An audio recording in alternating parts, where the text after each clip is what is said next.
Vous n'êtes qu'un sale rouge, monsieur de Brague. Attention, qui que vous soyez, attention, cette fréquence est exclusivement réservée aux urgences. Sans blague! Et vous croyez que j'appelle pour commander une pizza? Mais vous savez que vous commencez à m'énerver avec vos questions. Bah oui, mais- Est-ce que je vous en pose des questions, moi?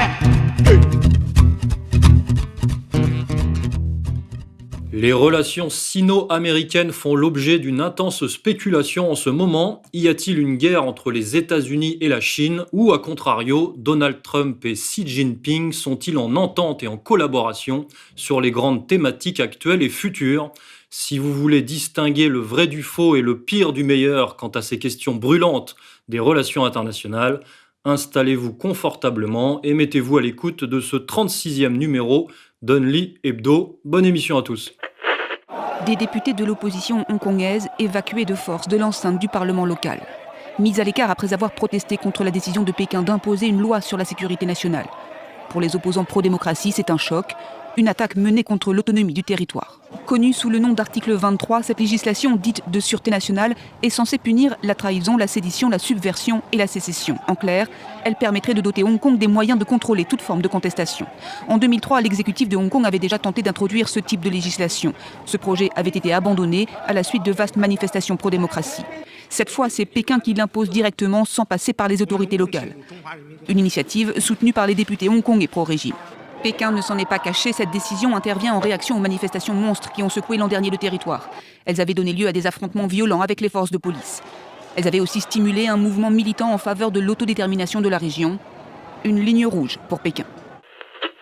Le Parti communiste chinois a clamé cette semaine sa victoire sur la pandémie du coronavirus et s'attelle donc désormais à relancer son économie, une économie évidemment touchée par la crise. La Chine se remet donc au travail.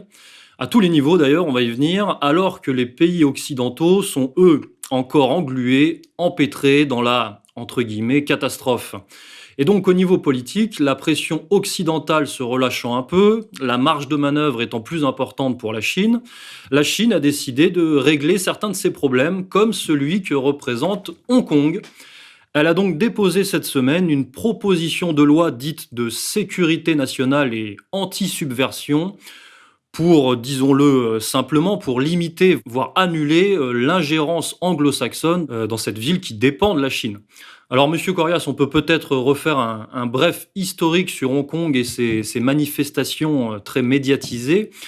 Hong Kong, c'est quand même un bastion de l'Empire, même si c'est pas de l'Empire chinois dont on parle, mais c'est quand même une ville très influencée par l'Occident. Mais c'est une ville d'abord qui a été investie par la couronne britannique il y a quasiment 180 ans même.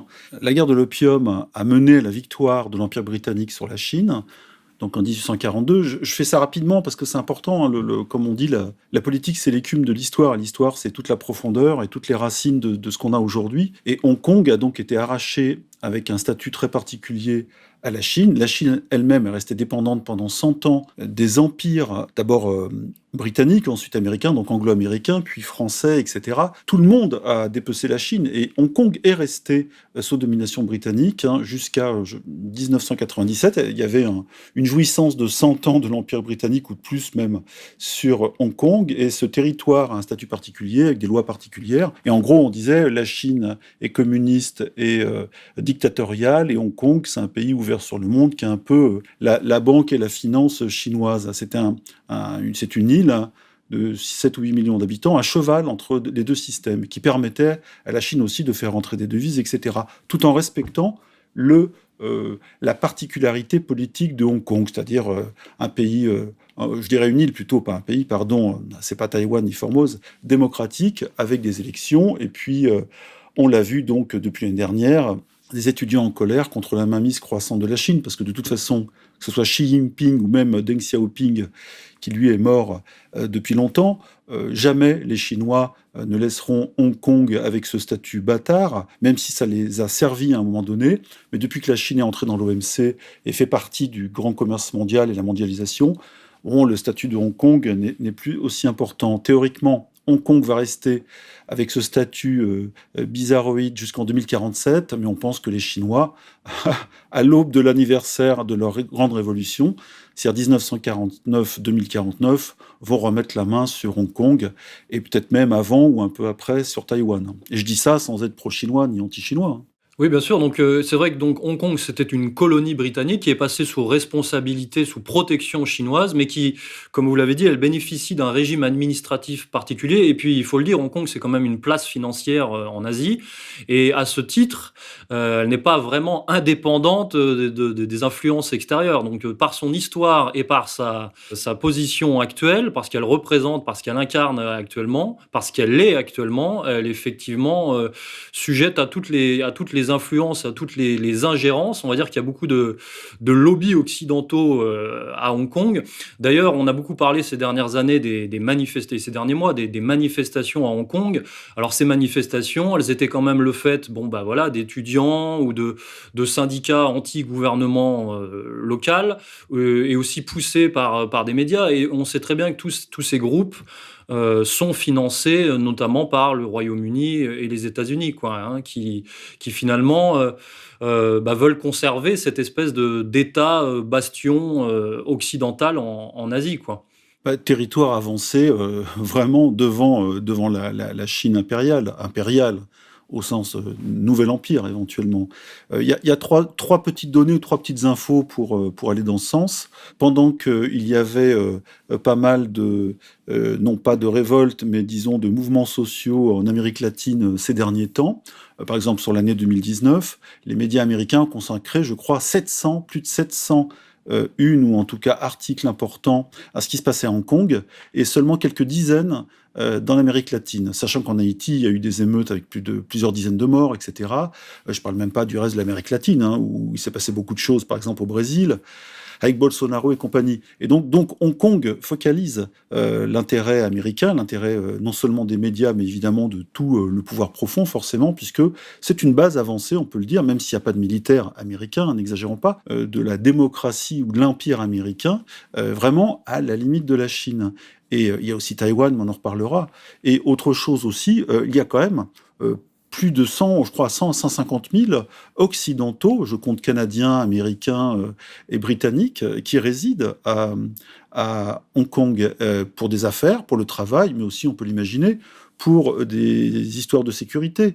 Petite info, en 89, quand il y a eu la révolte, ou en tout cas la révolution orange de la place Tiananmen, eh bien, les services secrets britanniques extérieurs, le MI6, a exfiltré des dirigeants ou des leaders étudiants qui avaient lancé la révolution démocratique, celle qui a été écrasée dans le sang, en 200, 2000 morts, on ne saura jamais, par le régime communiste qui a beaucoup tangué à l'époque. Donc il y a aussi, comme on disait avant, des nids d'espions, que ce soit à Vienne ou dans d'autres pays pendant le second conflit mondial. Hong Kong, c'est un nid d'espions. Et puis dernière chose, évidemment, la révolution orange dont vous avez parlé de l'année passée, et avec les médias qui ont évidemment en ont profité, ont sauté à pieds joints dans l'anti-cynisme SI et pas CY primaire, pour évidemment dénoncer le côté dictatorial et impérial de la Chine. Or, Hong Kong, de fait, fait partie de la Chine, comme les quelques îles en mer de Chine autour des côtes chinoises, et puis évidemment Formose, Taïwan, la grande île, qui est un pays indépendant, qu'on appelle la République de Chine et non pas la République populaire de Chine, sur laquelle se sont réfugiés les partisans de Chiang Kai-shek après la défaite contre Mao en 1949. Voilà, donc il y a à Hong Kong un nœud de conflit qui va probablement se résoudre avec le temps, dans les 20 ou 30 prochaines années, mais on sent que les Américains se servent de Hong Kong pour mettre un peu le feu, comme ils l'ont fait avec les Ouïghours au nord-ouest de la Chine. On en a parlé dans une émission en janvier. Donc ce sont des foyers où la CIA est très présente, et c'est pas du tout ni une vision complotiste ni une vue de l'esprit, mais ça sert à affaiblir la Chine et à montrer son caractère non démocratique. Oui, c'est très complexe, et donc dans cette perspective, on a l'impression quand même que les États-Unis essayent finalement de sauver les meubles par rapport à la montée en puissance chinoise. Donc effectivement, il y a y a des sanctions, il y a même des blocus économiques pour essayer justement d'entraver le succès économique de plus en plus prégnant de la Chine. D'ailleurs, ils pensent même, et là on va pouvoir en parler, ils pensent même à bloquer les routes de la soie, puisque évidemment les Chinois, d'ailleurs on s'en est rendu compte en France et en Europe aussi, les Chinois ont un monopole. La Chine a un monopole sur les biens, ce qu'on appelle les biens manufacturiers, et ce monopole pourrait encore devenir plus puissant si les routes de la soie advenaient totalement. Donc les États-Unis sont en train de se demander, de se poser la question et peut-être même d'agir réellement pour saboter ces routes de la soie et faire revenir les Chinois sur leur position. Et puis il y a un autre secteur qui catalyse tout ce qu'on vient de dire et qui vraiment représente cet affrontement, cette concurrence, on va dire plutôt, entre les États-Unis et la Chine, c'est le secteur des hautes technologies, des technologies modernes, puisque justement, il représente cet alliage entre la concurrence économique et la concurrence militaire entre les États-Unis et la Chine, puisque les hautes technologies, les technologies de demain, ont cette propriété, qu'elles ont un volet civil extrêmement développé, mais aussi, et ça c'est très souvent, c'est bien moins mis en avant, elles ont aussi un volet militaire extrêmement important. Et on pourrait parler à cet égard de la technologie 5G. Puisqu'on sait que l'entreprise chinoise, donc Huawei, dont on parle beaucoup pour illustrer la guerre commerciale entre les États-Unis et la Chine, c'est un peu le symbole finalement de cet affrontement, de cette concurrence. Huawei est en pointe sur le marché des technologies modernes, et notamment au niveau de la 5G. Et il y a énormément d'enjeux autour de ce marché de la 5G, puisque les États-Unis ne veulent pas que le marché de la 5G soit contrôlé par une entreprise chinoise, puisqu'ils savent évidemment que cette entreprise chinoise sera liée au gouvernement chinois, et ils savent très bien les implications donc militaires de ce genre de technologie, puisque la 5G pourrait, dans un cadre, encore une fois, dans un usage militaire, elle pourrait avoir un impact incroyable en ce qui concerne les armes hypersoniques, les transmissions de données, le renseignement, l'espionnage, les drones, même ce qu'on appelle les robots de guerre, voilà, les robots tueurs, ça commence à émerger de plus en plus. On sait très bien que les complexes militaro-industriels des grandes puissances travaillent là-dessus, évidemment. Et donc on ne se rend pas forcément compte, le grand public ne se rend pas forcément compte de ce qui se joue derrière le débat sur la 5G, qui ne se réduit pas, même si c'est une dimension très importante, aux questions de santé. C'est-à-dire qu'il y a vraiment des questions militaires et économiques derrière très puissantes. Et au niveau économique, c'est au niveau de l'usage civil, puisque la 5G pourrait favoriser le développement de la consommation actuelle, mais si vous voulez, ça serait passer un cap en termes par rapport au smartphone, par rapport au transport. On sait très bien que ça pourrait être utilisé avec des nouvelles formes de trains, de bus, tout ce qui concerne ce qu'on appelle la technologie intelligente, la fabrication intelligente, les maisons élaborées, l'électroménager, voilà, l'eau, l'électricité, même la chirurgie pourrait dépendre de la 5G. Donc c'est un énorme marché, c'est un énorme enjeu du futur qui conjugue à la fois une dimension civile et une dimension militaire, et donc cet affrontement entre les États-Unis et la Chine va bien plus loin que simplement ce que représente Huawei en termes publics, quoi. Et ce qui est intéressant, c'est que justement, il y a un précédent, mais très ancien, entre Américains et Chinois. C'est qu'au moment où les Américains voulaient se servir de la Chine comme le moyen de réduire la puissance de l'Empire soviétique, donc dans les années 60-70, les Chinois avaient besoin, pour des raisons militaires, mais sans le dire, de gros ordinateurs américains, qui étaient les premiers à en fabriquer, qui pouvaient avoir, comme on dit, un intérêt militaire. Eh bien, les Américains ont eu un débat entre renseignements, justement, militaires et politiques, pour savoir s'il fallait céder ces ordinateurs à la Chine. Et finalement, je crois que c'était dans les années 70, finalement, ils se sont dit oui, on va leur donner 2 de ces ordinateurs qui vont leur permettre de mieux gérer leurs frontières, leur production, leur surveillance, tout ce qu'on veut, etc. Et ces 2 calculateurs ont été envoyés à la Chine dans l'idée de commencer à faire flipper les Soviétiques ou les Russes. Et depuis ce temps-là, c'est-à-dire que maintenant ça fait plus de 50 ans, les Américains se posent la question de la cession ou de l'envoi de la haute technologie aux Chinois. Et là, il y a deux je dirais, principes qui s'affrontent. D'abord, le principe de la souveraineté nationale, de la sécurité nationale, qui est réel aux États-Unis, on sent bien, ils sont très à cheval et sensibles sur la question.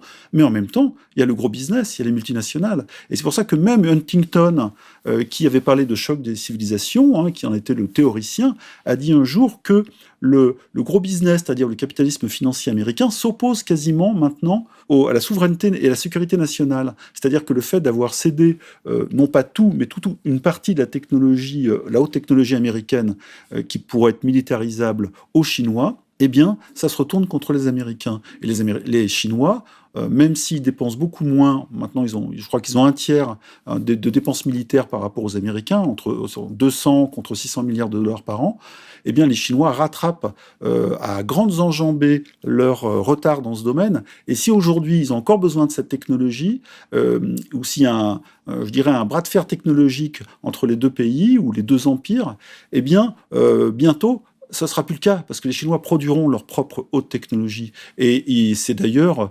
l'objectif de ce fameux plan 2025-2050 de Xi Jinping, qui espère être là encore longtemps. Il s'est un peu auto-voté son propre prolongement politique.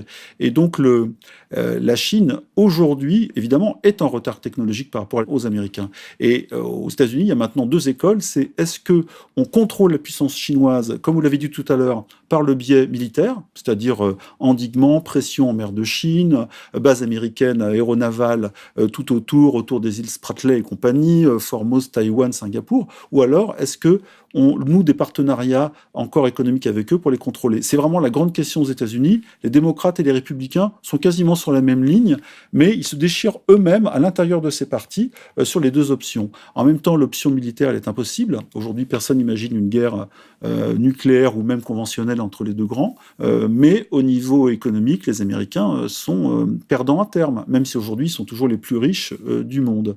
Donc on a là en matière de haute technologie quelque chose de très sensible où l'on voit tous les paradoxes de la puissance américaine, qui est la puissance régnante par rapport à la puissance montante. C'est ce qu'on appelle aussi le fameux piège de Thucydide, qui a été théorisé par des historiens qui disaient que l'affrontement est inévitable entre la puissance régnante et la puissance montante. Que ce soit les Français contre les Habsbourg au XVIe siècle, que ce soit les Anglais ou les Britanniques contre les Allemands à la fin du XIXe, etc.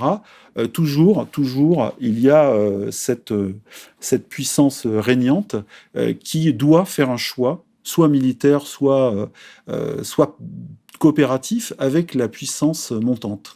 Voilà, on en est là aujourd'hui, et après, c'est de la supputation. On voit qu'aux États-Unis, effectivement, il y a quelques accords finalement entre ce qu'on appelle nous les deux grands réseaux de pouvoir aux États-Unis, c'est-à-dire d'un côté l'administration Trump et de l'autre côté, on va dire l'État profond, puisque effectivement les deux sont d'accord pour ne pas laisser la Chine obtenir l'intégralité des monopoles et devenir la superpuissance. Après, effectivement, sur la manière de faire, ils sont pas totalement en accord, puisqu'on voit que l'État profond et l'OTAN, on en avait parlé d'ailleurs dans une émission, eux sont plutôt sur effectivement une option militariste.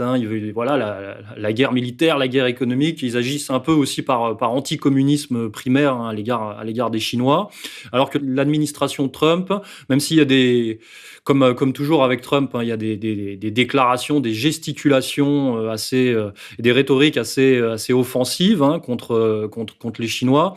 On a plutôt l'impression qu'on est plus dans la stratégie, on avance les pions, voilà, on tente de limiter la prédominance économique chinoise, mais en évitant l'affrontement direct qui n'apportera rien. Et donc dans ce cadre, on a vu cette semaine Mike Pompeo, le secrétaire d'État américain, visiter Israël et également visiter l'Inde, et semble-t-il justement pour agir par rapport aux routes de la soie, pour contrecarrer, pour saboter les routes de la soie, pour s'opposer à la construction et au développement des routes de la soie, puisque en Israël, Mike Pompeo a demandé à Netanyahou de couper les investissements chinois en Israël.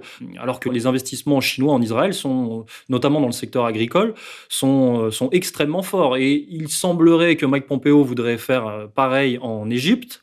Et il a fait pareil en Inde. Donc on a vraiment l'impression que c'est la mission de Mike Pompeo, voilà, c'est de contrecarrer le projet des routes de la soie. Il a négocié avec l'Inde, je pense qu'il y a eu des propositions économiques fortes. Et il a demandé à l'Inde de privilégier les industries occidentales dans son plan de relance économique post-épidémie. C'est-à-dire évidemment donc de se détacher des industries chinoises, de l'influence chinoise, et de privilégier les industries européennes, les entreprises européennes qui, quand elles quitteront la Chine, pourront peut-être se retourner ou vers l'Inde, ou voire même pour les plus optimistes, voire même vers retourner en Europe. C'est ce qu'on appelle la logique de relocalisation, de réindustrialisation. Si vraiment on pousse la logique de sabotage des routes de la soie, on peut imaginer effectivement, pour contrecarrer le monopole chinois sur les produits manufacturiers, on peut imaginer que les entreprises européennes finalement relocalisent. Oui, mais alors ce qui est intéressant, c'est que là, les Américains, en lâchant l'option militaire, tout en conservant leur 7e flotte en mer de Chine, eh bien, ils fonctionnent un peu à la chinoise, même si les Chinois, du coup, ont un temps, presque une guerre d'avance, parce que ça fait longtemps qu'ils pensent route de la soie, ça fait longtemps qu'ils pensent à grignoter justement tous les pays en partant de l'Asie islamique, les anciennes républiques soviétiques, qui sont le départ de la route de la soie jusqu'à l'Europe, en passant même par le Proche-Orient. Les Chinois, eux, ont déjà établi des rapports déjà pacifiques et surtout d'aide ou de soutien économique avec tous ces pays, même si évidemment il y a une véritable arrière-pensée, c'est-à-dire l'atelier du monde va déverser ses produits dans tous ces pays, à la fois par voie terrestre et voie maritime, ce qui se fait déjà. Mais par voie terrestre, ça sera beaucoup plus fort, parce que là, ils pourront irriguer véritablement tout leur ouest jusqu'à Brest, c'est-à-dire au fin fond de la France. Eh bien, les Américains commencent à s'intéresser justement à cette politique impériale, mais douce, vraiment à la chinoise, discrète et douce, qui crée des partenariats avec tous les pays. Et je rappelle que quasiment tous les pays d'Europe de l'Est, qu'ils soient dans ou hors l'Union européenne, ont établi des partenariats avec la Chine et sont très contents et se frottent les mains parce que la Chine arrive, elle dispose de 3 000 milliards de dollars de réserves de change, et puis elle a de quoi investir, acheter, on le sait, elle a racheté le port du Pirée, elle a des participations dans le port du Havre, même si ça se passe pas toujours bien, c'est elle qui a construit la fameuse autoroute, ou qui construit en ce moment la fameuse autoroute qui traverse l'Algérie, etc. La Chine a ce développement pacifique que les Américains, soudain, sont en train de regarder d'un autre œil, parce que la puissance militaire ne suffit pas. Et on a aujourd'hui l'Amérique qui se tourne justement vers ces pays qui sont en train, non pas de la lâcher, mais en tout cas de regarder vers l'Asie et vers cette puissance montante qui est très séductrice. Et à côté de ça, on a le chef du Pentagone qui dit nous entrons dans une logique de guerre, etc. Et il demande aux Européens de se méfier de la Chine, alors que les Américains, eux, se sont toujours servis de l'Europe comme d'un grand marché ultra solvable et surtout, on le sait, de lois faiblissimes politiques de l'Union européenne pour asseoir leur domination sur cette quasiment arrière-pays et pour le bénéfice de leur multinationale. Voilà, donc ils sont presque pris à leur propre piège et ils voient les Chinois rentrer dans leur précaré, dans leur jardin, c'est-à-dire l'Europe. On ne parle pas encore de l'Afrique où là, il n'y a pas encore un développement, des partenariats trop puissants, mais c'est surtout l'Europe. Et puis maintenant, l'Asie, là où les Américains étaient puissants, c'est l'Asie qui est devenue maintenant le jardin économique de la Chine. Et même les Japonais, qui sont théoriquement opposés et qui réarment en ce moment contre la Chine avec l'aide des Américains, et bien même les Japonais préfèrent ces partenariats économiques avec la Chine plutôt qu'une opposition qui va les mettre en porte-à-faux avec leurs grands voisins. Et à la limite, les Américains sont un peu éjectés de tous ces deals. Et donc il y a dans le Pacifique des grands partenariats intra-asiatiques qui sont en train d'échapper aux Américains. Et même si depuis Obama ou même Clinton, on regarde du côté de l'Asie et du Pacifique, eh bien les Chinois ont travaillé de manière intelligente, discrète, pacifique, comme on dit, dans les grands fonds, tous ces partenariats, et ça sera très difficile d'arracher Singapour et même le Japon à l'influence chinoise. Même si le Japon est encore un des très grands pays occidentaux, théoriquement opposé à la Chine. Mais ça, c'est de la politique. Du point de vue économique, aujourd'hui, la Chine est en train de tout envahir. Alors, je voudrais revenir sur les routes de la soie, puisqu'il y a quand même une alternative qui est déjà plus ou moins mise en place, pas forcément en application, mais déjà certains jalons ont été posés. C'est-à-dire que la Chine et la Russie ont déjà commencé à développer ce qu'on appelle une alternative aux routes de la soie, un marché eurasiatique. Et donc, si jamais, par stratégie diverses et variées, les Américains arrivaient à contrecarrer le projet des routes de la soie chinois, les Chinois pourraient se retourner vers une alternative avec la Russie. Donc voilà, c'est à surveiller dans les prochaines années. Et puis de toute façon, là on sait que depuis longtemps ils se sont rapprochés, même si ils ont été en frontal, même sous Mao. Le grand ennemi sous Mao était plus l'Union soviétique que l'oncle Sam. Eh bien, on sait par exemple que la Russie, avec la Sibérie gigantesque, souffre d'un manque démographique et de travailleurs, ce que les Chinois fournissent volontiers, évidemment, et donc ils récupèrent comme ça, de manière un peu comme les Mexicains en Californie, ils récupèrent un peu les territoires perdus. Et donc, le partenariat russo-chinois se fait aussi sur une base d'échanges militaires, puisque la technologie militaire que les Américains rechignent à céder à la Chine, eh bien, Poutine se frotte les mains et parfois, on voit, il y a eu des défilés communs, etc.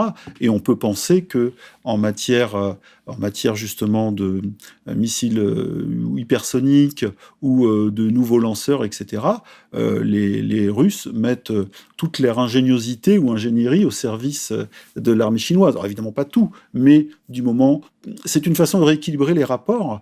Et les Américains savent aussi très bien que s'ils sont trop durs, par exemple en termes de sanctions, qu'elles soient militaires avec l'endiguement ou même commerciales contre les Chinois ont toujours, comme vous le dites, le moyen de resserrer les liens avec la Russie. Donc ils ont vraiment plusieurs fers au feu contre l'Empire américain, et ils ne se gênent pas pour les utiliser, toujours de manière très discrète et très pacifique. C'est la grande force des Chinois. Alors que les Américains sont dans le frontal, toujours la menace militaire, la menace des sanctions, on l'a vu avec toutes les grandes entreprises non américaines, les sanctions contre l'Iran, etc.